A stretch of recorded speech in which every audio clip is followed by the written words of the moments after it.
r/nosleep. Hosted by you/first. Breath 1. My local area network. Part 1.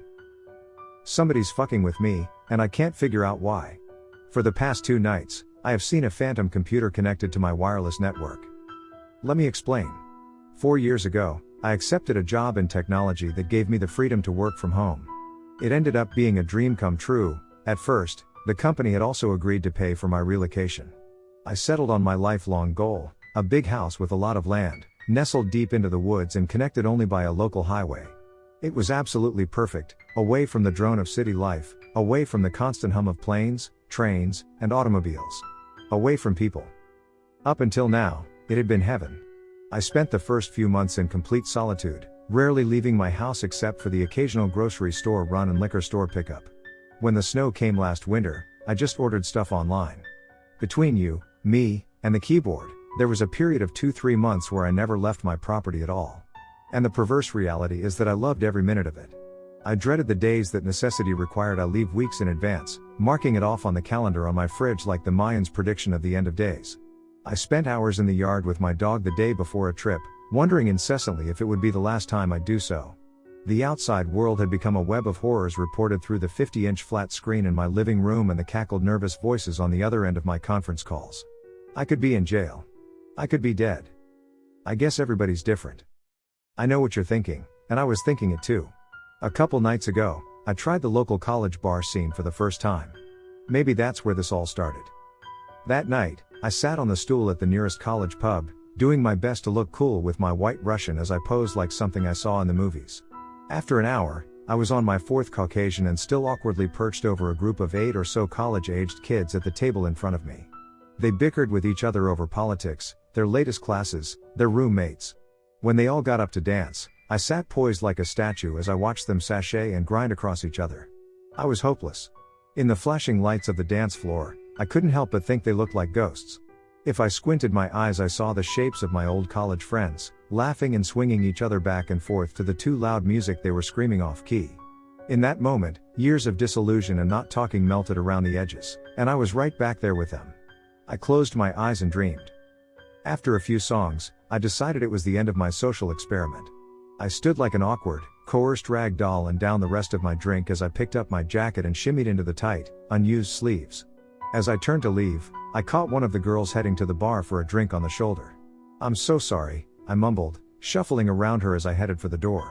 She paused, offering a soft smile as she quickly placed her empty drink on the bar and turned back to face me. "You leaving?" she asked, still smiling. I couldn't believe it. This girl was beautiful, far from the reality of what I imagined to be in my league. She was my height, or an inch shorter, with beautiful straight black hair that fell and rested on her shoulders. She was wearing a short black dress with equally black leather boots tied up to her knees. She had wide, inquisitive brown eyes that studied me like a picture as I shifted and fumbled uncomfortably in front of her and reached for my phone.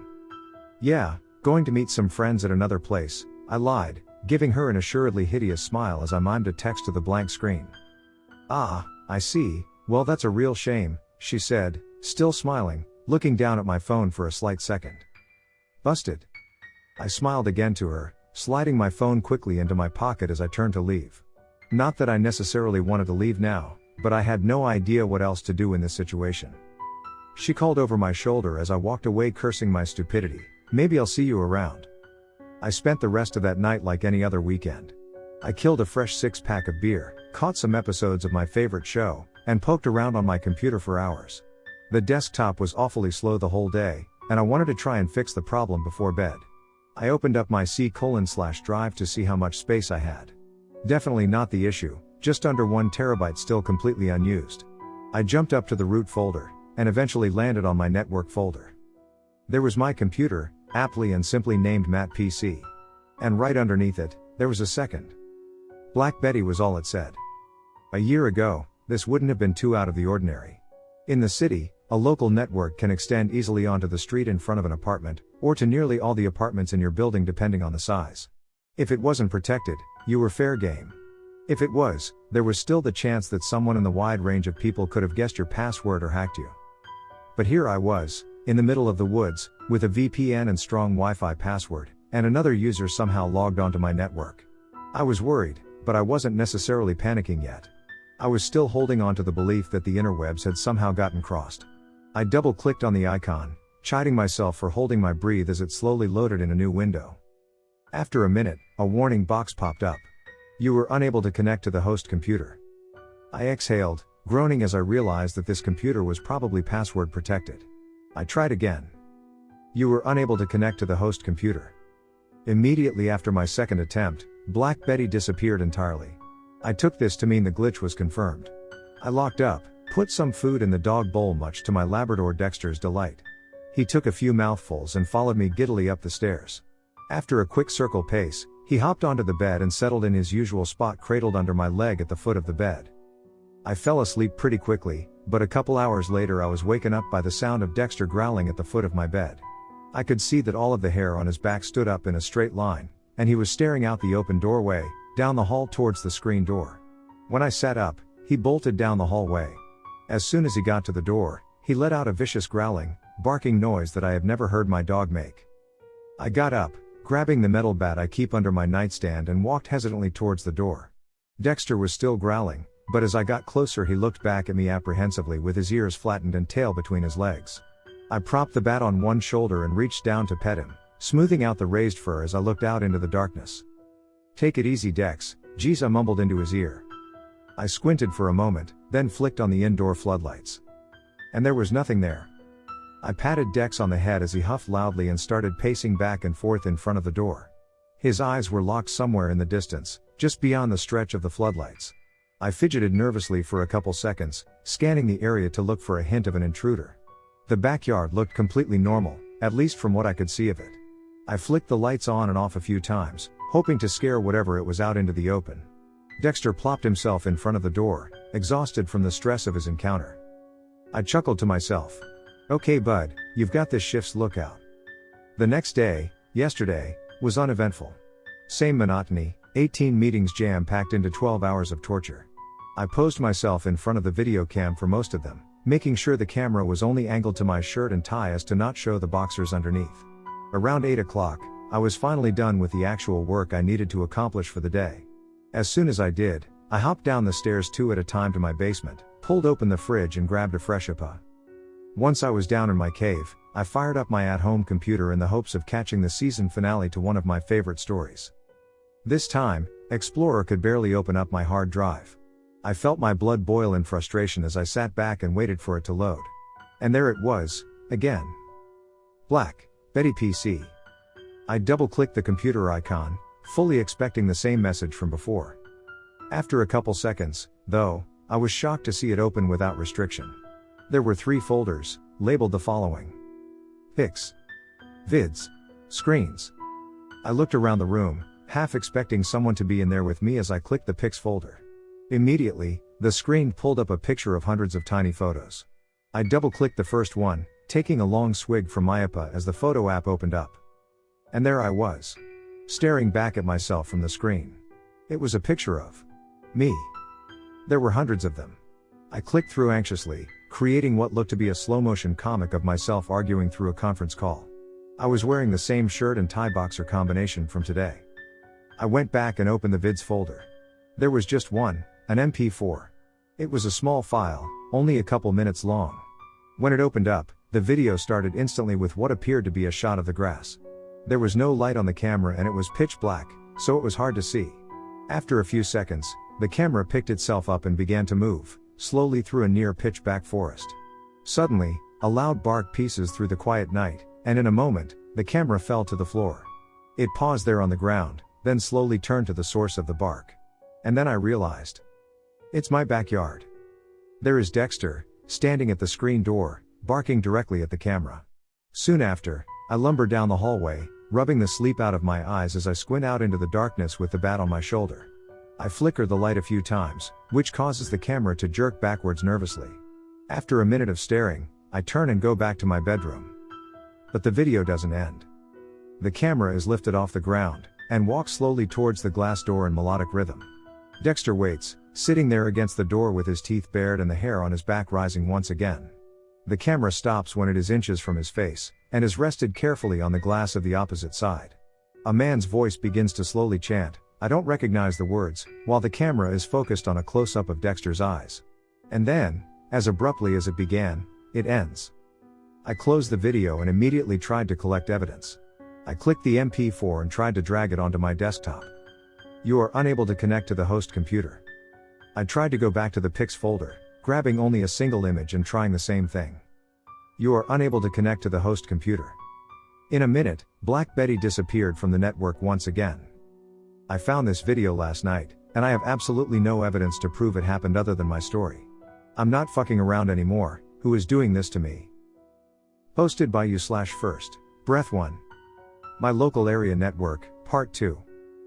I felt I owed you an update. Yesterday, I called the police.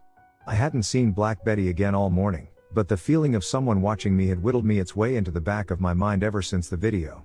What had once been the fortress of solitude now felt like a house with 100 windows.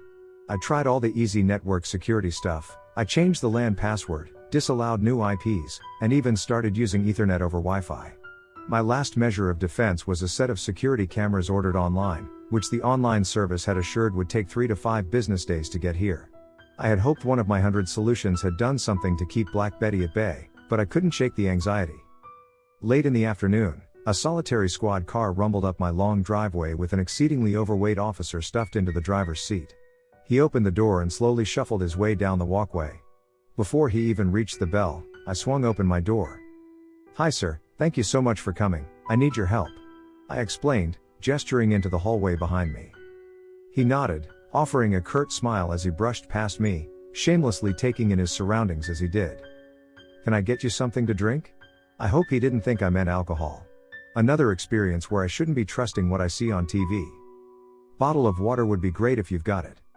I nodded, ran into the kitchen and grabbed one, forcing the recycling can full of empty beer bottles further under the sink before heading back to the living room. When I got there, I found him already staring out the sliding glass door in question. "Nice place you've got here. Know anybody who'd want to get in it? I see your valuables are on display." He spoke, as if each word was laced with a surly, pre-written defense.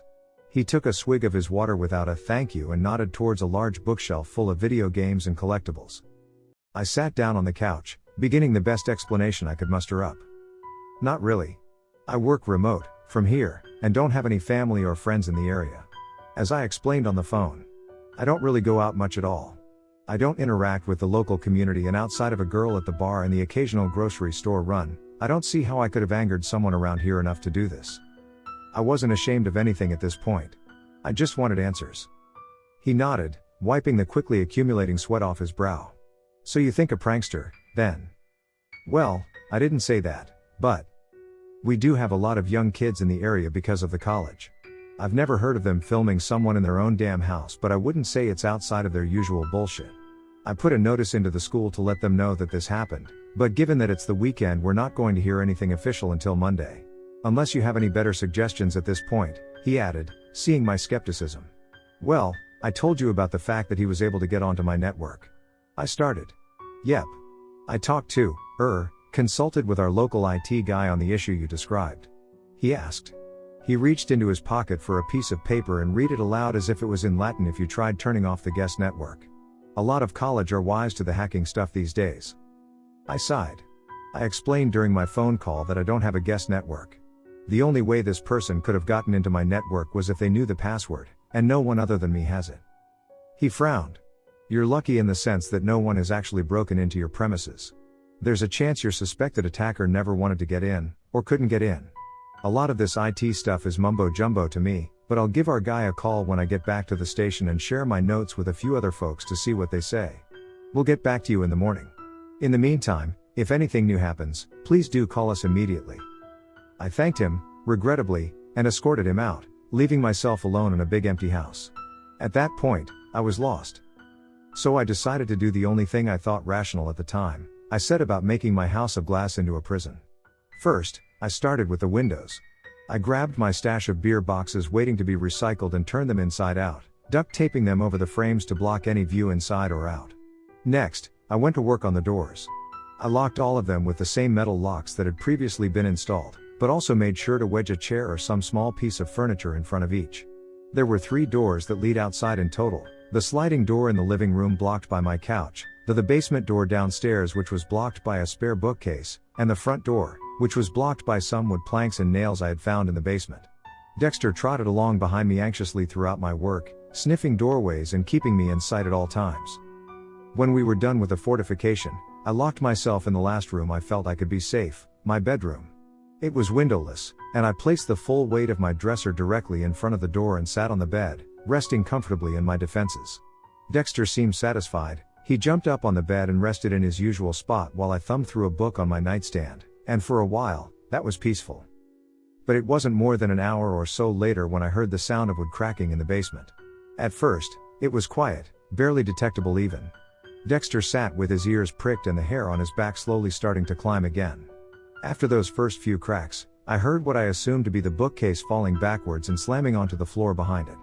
For about 15 seconds, there was silence.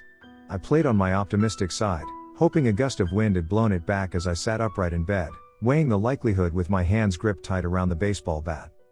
And then, chaos.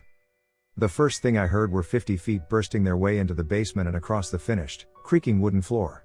There were no words, no grunts of effort, no communication at all, just movement. They hurtled up the rickety basement stairs, an endless stampede of feet that each ended with a separate set of pounding on the door to the kitchen that I didn't even bother to lock. There must have been at least a dozen of them, because the wood soon snapped at the seams and caved to their pressure as they burst into the kitchen. In seconds, the stampede entered the living room and hurtled down the hallway. In a minute, each set of footsteps landed at my locked door with a sickening thud, like a poorly coordinated set of dominoes. And then, they stopped. Silence. I stood there, screaming nonsense at the nameless and voiceless footsteps outside my door, but was met by an absent void on the other side. Soon after, the pounding began. Dexter was snarling, hurling out his voice as he growled at the noises snaking through the space between the door and the floor.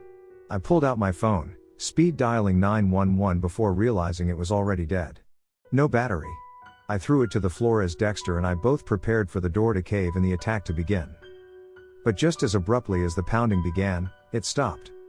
The feet picked up and reversed their direction, hurtling themselves backwards, through the living room, into the kitchen, down the stairs, and out the basement door with the same urgency they brought in. In the aftermath, Dexter stood like a statue, cowering with his tail between his legs and his eyes on the bottom of the door. We both sat there, dumbfounded. The wood on my bedroom door was splintered, enough for a hole to be visible in the now pitch-black house. After about 10 minutes of shock, I peeked through it, checking down the hallway for anyone left behind. Empty. I moved forward cautiously. Dexter snapped at me and growled, but I rested my hand on his back and slowly turned the door open. He took off like a bullet, sprinting down the empty hallway and into the living room, barking all the way. He hurled himself against the wall on the turn in his excitement, letting out a yelp in pain, but continued onward. I chased behind him, keeping him in my eyesight as I held onto my bat like a cross. The living room was untouched, but the door to the basement was completely destroyed, with fist-sized holes decorating the front as it lay on my kitchen table in ruin. The stairs to the basement were open and inviting, with seemingly nothing beyond a shattered door amiss. Dexter was 5 steps ahead of me and jumping down the stairs 2 at a time. I paused at the entryway, listening for his footsteps as he circled the basement in a sprint. I didn't hear any, but I did hear music. As I got to the bottom of the stairs, it got louder. I held my bat over my head like I was a samurai as I poked around the dark basement like an idiot. Should have brought a flashlight. When my eyes adjusted, I saw I was alone. The wood basement door was destroyed, and yet, poorly propped back into place.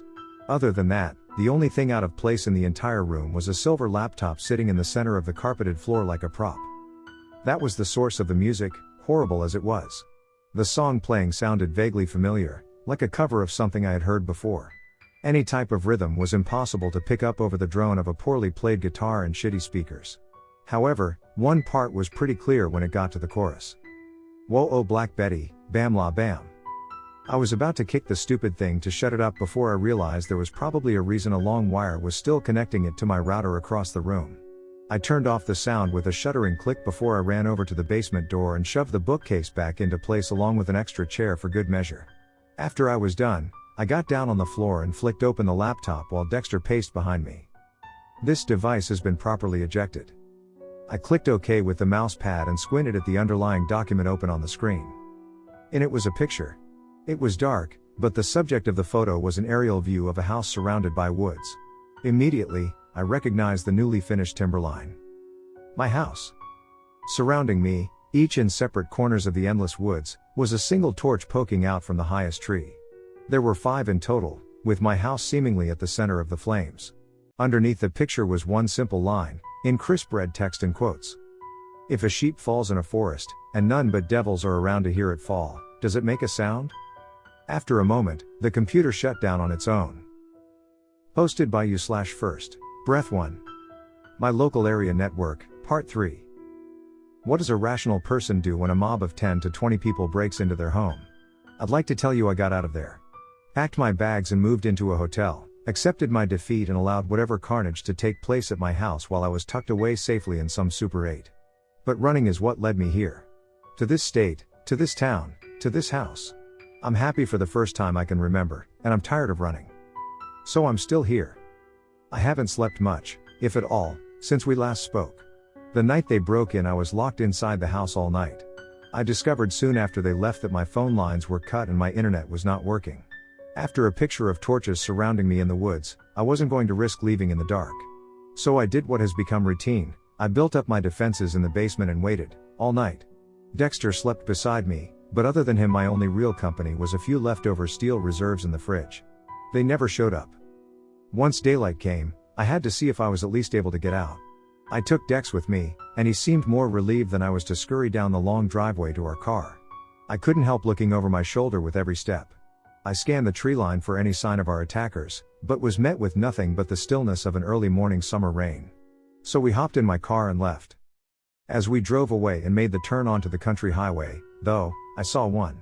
Waiting at the bottom of my driveway in a speck on my rear view was a man in a white mask. He didn't move, just stared.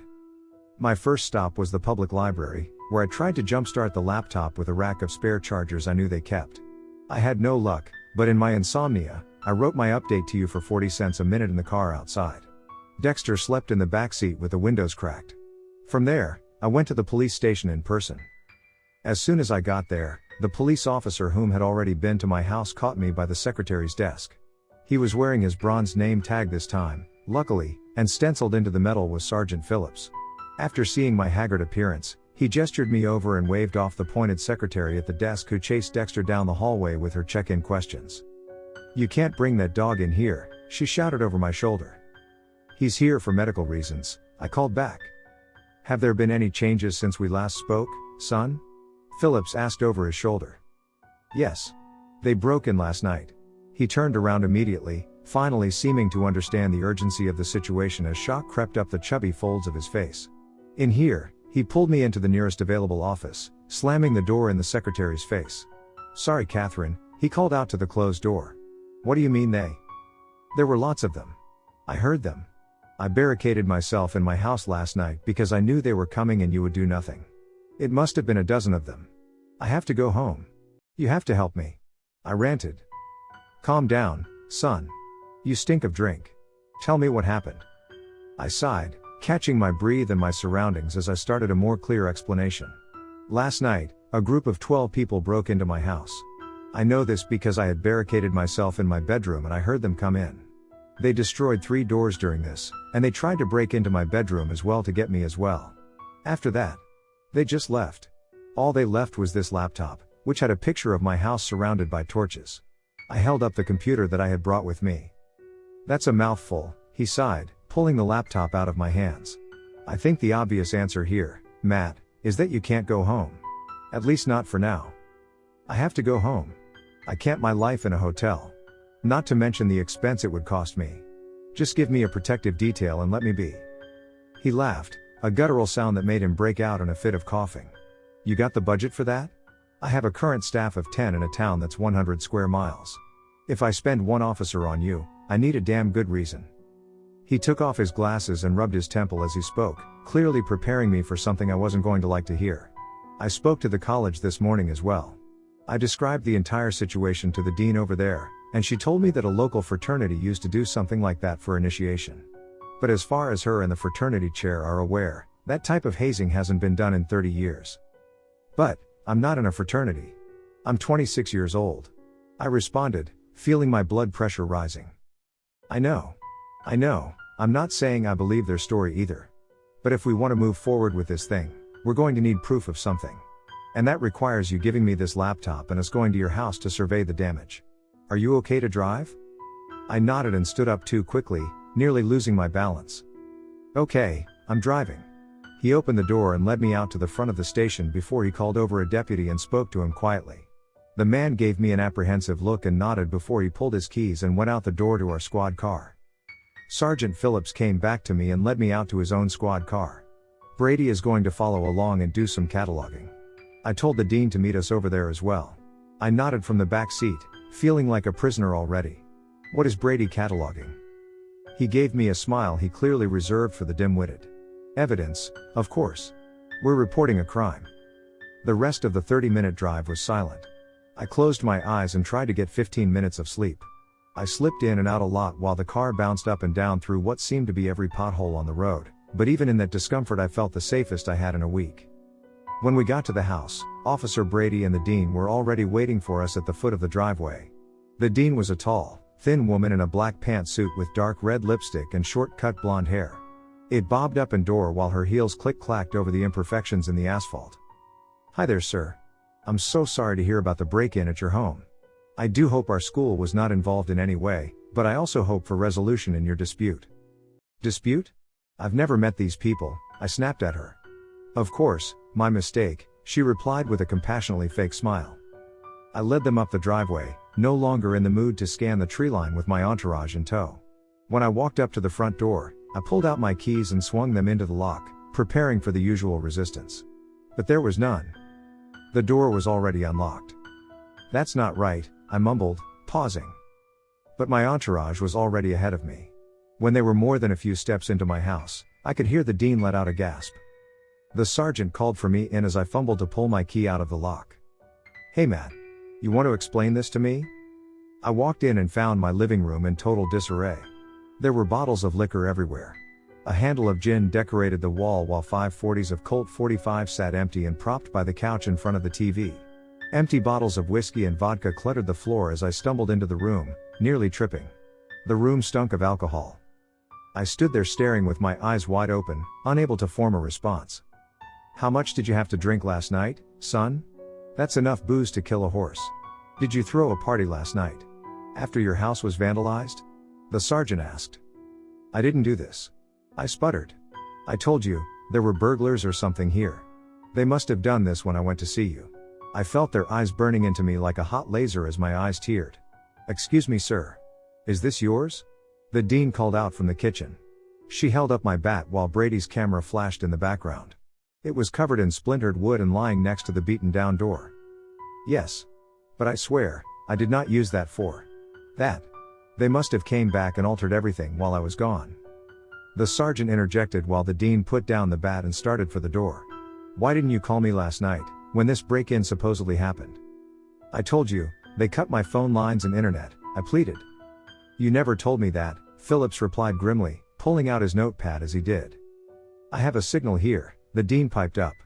Black Betty. That's you, right? Can't see who else it would be. I had to sit down. So, the internet's not busted. What are we talking about here, son? Phillips was on his way towards the door. That is not my router. My router is just a generic name. That one has to be the attacker's, I stuttered back. The dean snorted out loud. Son, the only thing we have evidence now is of your drinking problem and falsely reporting a crime. You mentioned you have security cameras on the way, right? I don't appreciate you dragging us out here because of your drinking problems. I'm sure the dean doesn't either. Send us any evidence you have of an actual break-in, and that's when we'll pursue this. As of now, you're lucky we don't charge you for falsely reporting a crime. Folks, let's get going. With that, Sergeant Phillips opened the door and left, with Brady and the dean in tow.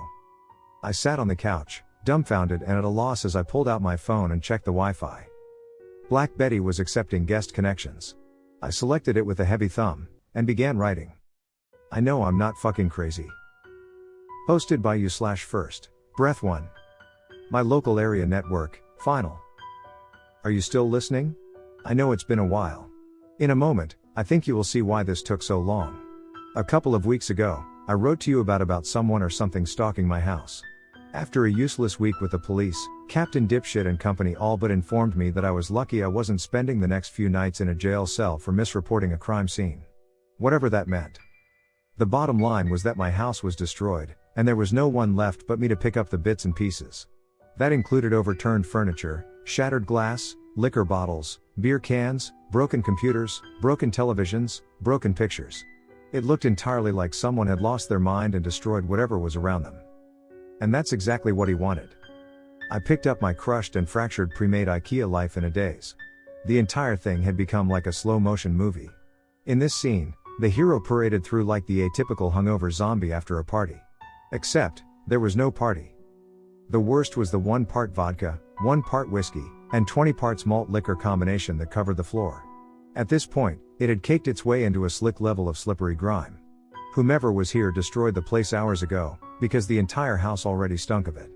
The broken glass really didn't help, either. I cut my foot more than once, and dark red blood had begun to pool with the alcohol in the spots I had missed. It was disgusting. By nighttime, I was done mopping and sweeping away most of the mess. I hadn't even noticed that it had gotten dark, to be honest, but that also could have been due to the personal pity party thrown with a squirreled away bottle of Jameson. At least the savage left from some booze for me. It only took me an hour or so to get drunk. I usually stayed away from the hard stuff. With my buzz in full effect, I stumbled out onto the front porch, hoping to take in the breeze and yell at the trees a bit. I almost fell flat on my face after tripping over a neat brown box positioned just on top of my doormat. The cameras. I picked up the giant box and ripped into the center with my keys, cheering out loud as I pulled out my prize. 6 night vision cameras, equipped and attached to a tripwire that would alert me if anyone were to step foot on my property. As the sun was quickly going down beyond the hills, I got to work and began setting them up in the 6 corners of my property I had seen in the picture. I talked out to my problems to Dexter, who sat guard next to me while I worked. It felt good to get a little rage out of my system. Maybe he could hear me, somewhere out there in the darkness. But I didn't care anymore, and nobody responded. The tripwires were the most difficult part. I wanted them to look indiscreet with some leaves and brush on top, but I realized soon enough that every time a squirrel ran across I would get a happy little notification sound on my phone. Given the quickly setting sun, I compromised with the fact that at this point, I would assuredly want to see this squirrel regardless. Afterwards, I headed back inside and collapsed on my shredded couch. And waited. I had an old TV that was still working, even if my computer and nothing else did. I dragged it up from the basement and plugged it into the still functioning power. For an hour or so, I flipped through the channels, completely oblivious and uncaring to my surroundings as I numbed myself with the Jameson. I settled on a nature documentary, one I had definitely seen 1,000 times, and felt myself start to drift off to sleep to the pleasant British accent. The subject had something to do with gators, one of my favorite animals. My dreams were filled by a monster in a white mask, waiting just beneath the black water for an unsuspecting prey to come creeping up to the local water hole. BZZT. BZZT. My phone jingled happily in my pocket as I rubbed the sleep out of my eyes and sat up. Trip alarm triggered. View video. I opened up the beautifully designed app. Time to see my intruder. Which was, naturally, a raccoon. Nevertheless, it was pretty cool to see him in the bright light of night vision, stumbling obliviously over the wire and into the open grass of my surrounding property. After a few moments, he paused and sniffed the air, looking around suspiciously as if he caught the scent of something downwind. Then he darted in a moment's time. Then, footsteps, slow and methodical. A large, tan Timberland boot stepped into the frame. I knew they were Timberlands because I had the same boots.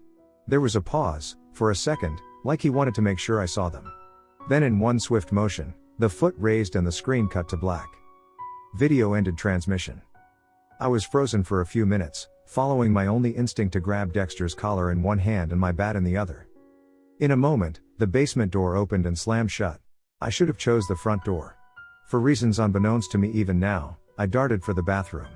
I had jumped inside and locked the door as I heard the footsteps on the stairs. The same footsteps I had heard before. The exact same footsteps. What accompanied them was even stranger. The voice of a crackling radio and a man's voice filled the house. My surround sound speakers. Accessible by Bluetooth if you were in the basement. At first, the sound that played was a clamor of applause, combined with the dozen footsteps I had heard earlier. In that moment, I was able to realize that they weren't actual footsteps, Just an audio track played on my own gaudy speakers.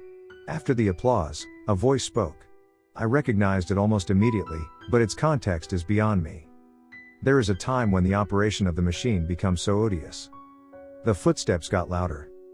Makes you so sick at heart, that you can't take part. You can't even passively take part. And you've got to put your bodies upon the gears and upon the wheels, upon the levers, upon all the apparatus, and you've got to make it stop. The footsteps drowned out the audio track to a whisper. Whomever was controlling this in the basement must have been playing 2 tracks at once. I cowered in the bathroom nonetheless, with Dexter barking ferociously at the door as we both waited behind it, expecting the worst. And you've got to indicate to the people who run it, to the people who own it, that unless you're free, the machine will be prevented from working at all. And then both audio tracks stopped. In that moment, it became very clear that there was never a group of people. There was only one person fucking with me. And he was here, in my basement right now. He was admitting to it, even taunting me. In a heartbeat, I burst from the bathroom and turned the corner to the kitchen. The living room was unchanged, so I advanced for the kitchen. Dexter hurled down the basement stairs ahead of me, and I followed soon after, no longer hesitant or worried about a crowd of people waiting. As I hit the top step, I heard the door below slam shut once again. When Dexter and I got downstairs, we found it empty yet again. Nothing looked different, not so much as a book out of place. Dexter swept the room, furious to be too late yet again, but this time, he paused over an oddly placed mat on the floor. He sniffed it angrily, pulling back the mat piteously with his paws. And I realized. I had never moved it. I had never even given that mat so much as a second thought in all my time in that house. It was there when I bought the house and it was still there now. I ran over to him and pushed the mat out of the way. Even Dexter slid backwards and growled at what was underneath. An old metal latch attached to an older metal door. This thing must have existed for decades, if the rust could attest. Muttering a fuck it to myself, I tried to pull it open and felt a fair bit of resistance on the latch. After a minute of grounding myself and catching my breath, I leaned all my weight into it and fell back when it finally opened with a sigh. Underneath was a set of 3 old wooden stairs, going down. I called down, bat at the ready, but no one answered. With my newfound confidence, I grabbed onto the decaying wooden rail and made my way down the rickety stairs. What I found evicted every single breath from my body. There was a bed encompassing the entire 4x4 room, made up with once white sheets that were covered with sweat stains that must have been years old.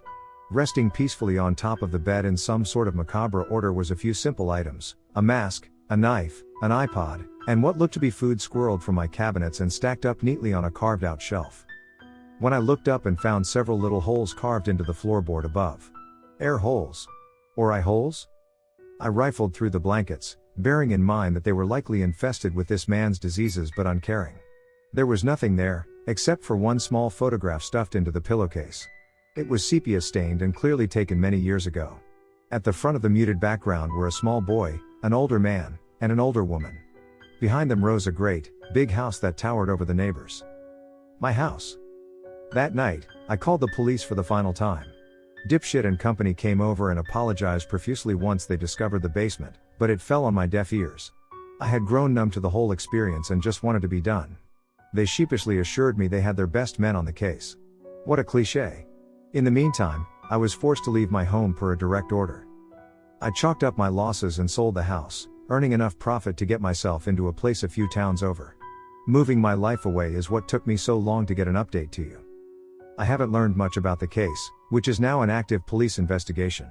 But during the interview Captain Dipshit slipped up some details. The man and woman in the photograph were easily identifiable. They owned the properties in the 60s and were well known in the town, but had each passed away years ago from various illnesses. But the boy in the picture is what has held up the case this long. You see, the couple never had any children. It was well known in the area that the woman was unable to carry a child. So, at the end of the day, the questions remains for both the police and I. Who was the man living in my basement?